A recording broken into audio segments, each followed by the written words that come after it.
Did you hear about the petrodollar? No. What is the petrodollar? Petro means oil, and dollar means money.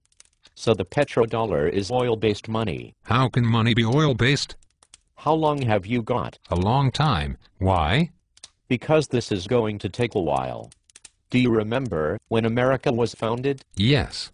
I was there. So you remember that the Constitution required that all money be gold and silver-based. Yes. We did that so that no monopoly could ever be formed around the control of money. So you didn't want there to be a central bank? No. We knew that if wicked banksters ever instituted a central bank, then our people would be enslaved. So we gave that power to the states, providing that only gold and silver were to be coined as money. Well, I'm sorry to inform you, but the wicked banksters won, and the Congress created a central bank in 1913, called the Federal Reserve. Wait a minute, while I roll over in my grave. And not only did they do that, but they outlawed the ownership of gold by the American people in 1933. That is treason. Yes, and even worse, they took away the silver coins in 1964. Okay, now you are making me mad. Yes, and finally, in 1971, they took away the gold backing of the dollar for trade with other nations, when those nations demanded to exchange their gold for dollars. Well, that doesn't surprise me. If the Congress is willing to take away their own people's money by outlawing gold ownership and taking away the silver coins, I wouldn't trust them with my money either. Exactly. So after 1971, American leaders had a problem. They had to trade with other nations, but they were running out of gold. So that's when they decided to create an empire, based on the petrodollar. Empire. We never intended for our nation to become an empire. No, we didn't.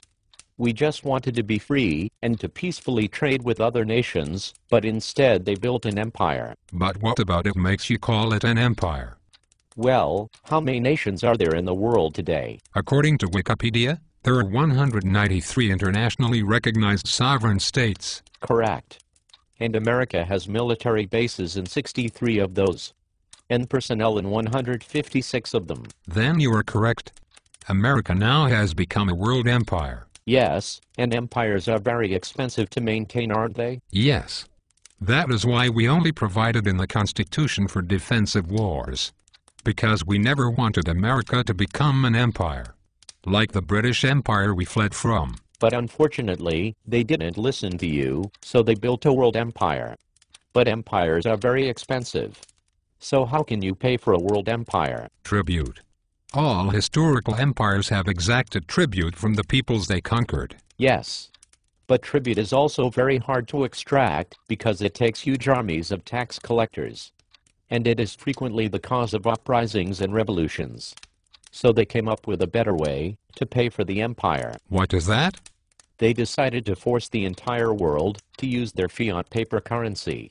And since they controlled the currency, they could just print more of it when they needed to, and exact more tribute by a process of currency debasement. But if other nations see that the currency they are being forced to use is being debased, won't they just use a different currency? Yes. But what if there is an important commodity that they must have to operate their economies? And that commodity can only be purchased with the American dollar? What commodity is that? Oil, and all oil-based products. These can only be bought with American paper dollars. But how did they force all the nations to only use dollars to buy oil? Well, the first thing they did was form OPEC, which is a consortium of all the major oil-producing nations. And they made them all agree to only sell their oil in dollars. Why would they agree to that? Because other than having oil, most of these nations were just big piles of sand. So those nations saw that they could become filthy rich by agreeing to this agreement. I see. And they also agreed to let America put military bases there to protect all of the oil wells. So what you are telling me is that America is able to force all other nations to use their dollar to buy oil, because they control the oil with treaties and military bases? Yes. And they are able to exact tribute to pay for that empire by forcing all other nations to use their worthless paper currency, if they want to buy any oil? Yes. Doesn't this arrangement cause the nations of the world to be upset that they are forced to pay for the costs of running the American empire? Yes, it is, but no nation really wants to be made an example of by being the first to abandon this system. Ask Saddam Hussein. But what if all the nations of the world decide at once to abandon the petrodollar system? That is what you are hearing rumblings of today. If this system collapses, America will no longer be able to pay for her expensive military and will have to shrink her empire. But won't that make the world unstable? Yes, in fact, these types of geopolitical changes usually result in wars and even world war. I see.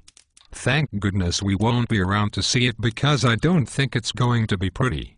Thank you for explaining the petrodollar. You're welcome. Goodbye.